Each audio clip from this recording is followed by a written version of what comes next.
today I thought I'd show you how to make gluten-free shortcrust pastry. Now, pastry is something that I find everyone thinks is a bit scary and a bit difficult, and it doesn't work, especially when it's gluten-free, and that is definitely not the case. I'm going to show you how to make it so that it doesn't crumble when you try and put it into your tart or pie dish, and it will just be the most buttery, delicious thing in the world. So yeah, that's what we're going to do today. The full written down recipe for this is in my book, so I will leave a link in the description below so you can go and check that out. And not only is the recipe for the pastry in the book, but also loads of other pastries and loads of ways that you can use this pastry. So it's not just like making the pastry and then, what do I do with it?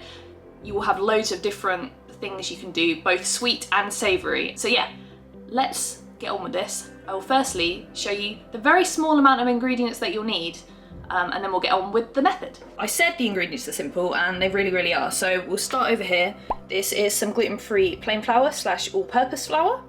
Then I've got some xanthan gum, which I find really does help keep it all together. So I'd say this is quite important for this recipe. I've got some butter, which if you were, let's say, dairy-free, you could use a hard sort of dairy-free baking block, but make sure it's hard. And also this needs to be cold, so I keep this in the freezer until I need it. Not for absolutely ages, but especially if it's a warm day, keep it nice and cold. Then we've got 1 egg, and we've got some water here, which, as you can see from the sort of condensation, this has also been in the freezer, so I like to keep the water really cold before I use it. And then finally, this is the difference between this being a savoury shortcrust pastry and a sweet shortcrust pastry, is just this small amount of sugar. I'm using caster sugar here, but you could use a different sugar if you wanted to, like granulated sugar. But those are literally all the ingredients that you'll need. Okay, so to start with, I've added my flour to the bowl, and I'm just gonna add my xanthan gum, and then I'll just mix that around before I add my butter. Okay, so my butter has been chilling in the freezer. I've cubed it, and now I'm going to add this all to the flour, and I'm going to rub it in to the point that it's like breadcrumbs. So I just add the sugar in, mix that in. Okay, so I've beaten my egg like this, and now I'm going to add it to my bowl.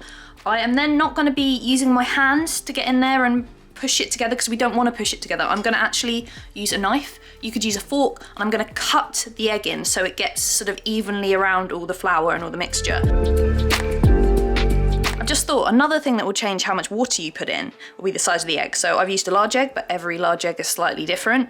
But yeah, I'm going to now add my water. You can see that it's not all like come together as a dough yet, but it's starting to get a bit more together because there's now a liquid in there. But the water is what we need to make it even more so like that. So I'm going to add it very slowly, and I'm going to continue to use the knife to sort of cut it into the mixture until I get to the point where I feel like it's ready. Okay, so I get the feeling that after 3 teaspoons today, it's going to be absolutely fine. I think my egg was pretty big. So I'm going to get my hands in there and just get a feel for it to see. Okay, so for me, I would say this is about the right consistency that I want. It's kind of sticky, you can see. It sort of gets on my hands a little bit, not too much, and you can hear it's a little bit sticky maybe, but this is perfect. So all I'm gonna do now is I'm going to pop it in some cling film, place it into the fridge for minimum of about 25 minutes, and then it will be ready to use. Now, if the dough is pretty firm when you remove it from the fridge, you might want to leave it out at room temperature just to soften a little bit before rolling, otherwise it can be a bit brittle. However, don't let it get too warm or it'll be sticky, fragile and hard to work with. You want to be able to press into it a little bit. And what we're going to be doing is we're going to be rolling it out so that it fits into this tin. So this is a loose bottom tin, comes out like that. So the way that I'm going to do this is I'm going to roll it out onto some non-stick baking paper that's lightly floured. I find that the easiest thing to do, and we're going to roll it out to about 2 millimeters thick.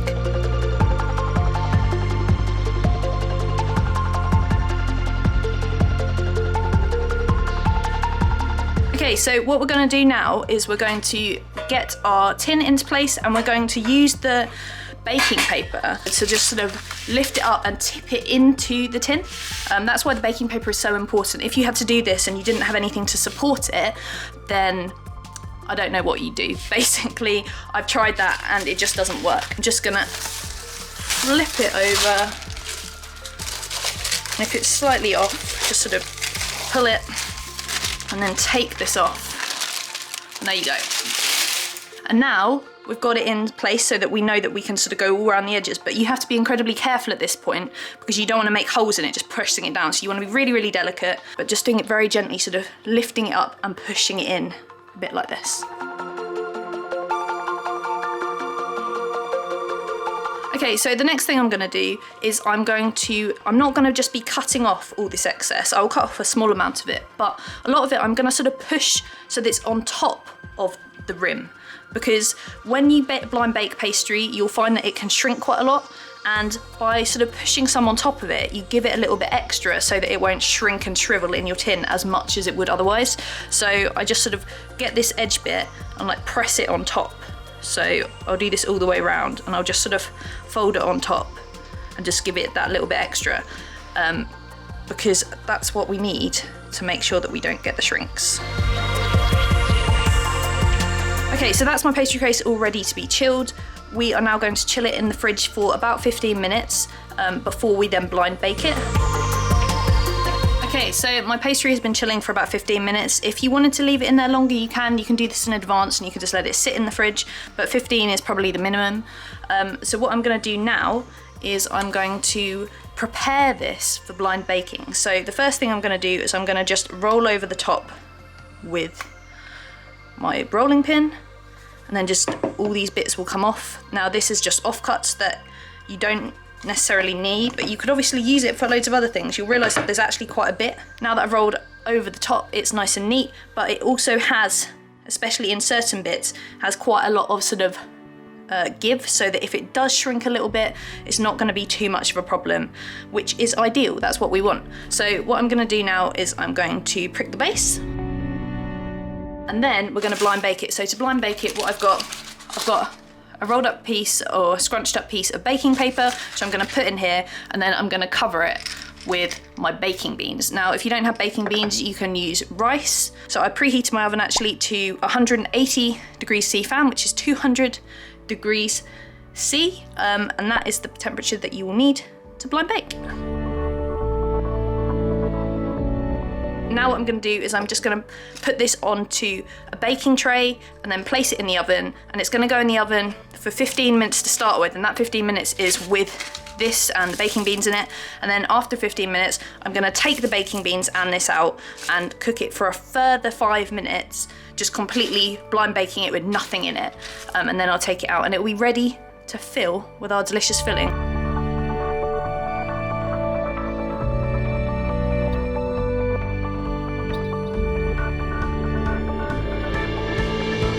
And that's that.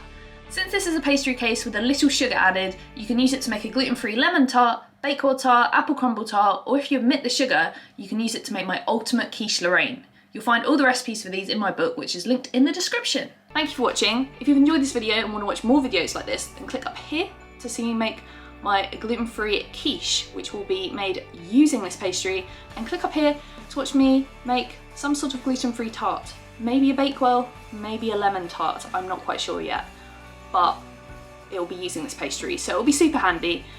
And yeah, I will see you in the next video.